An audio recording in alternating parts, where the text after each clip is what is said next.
Today I'm going to show you how to make a Tuscan style steak. Let's get started. For this recipe you'll need some extra virgin olive oil, some fresh rosemary and sage, green peppercorns, sea salt, and a beautiful sirloin steak which I have pounded thin. In a heated saute pan I'm going to coat the bottom with some extra virgin olive oil and sear my steak.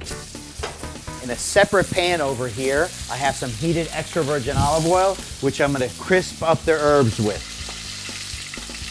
For a perfect medium rare, I've seared it on one side for about 2 minutes, and I'm going to continue to sear it on the other side for about a minute.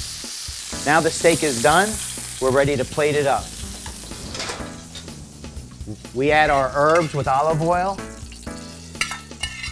On top, some of the green peppercorns and sea salt. Buon appetito.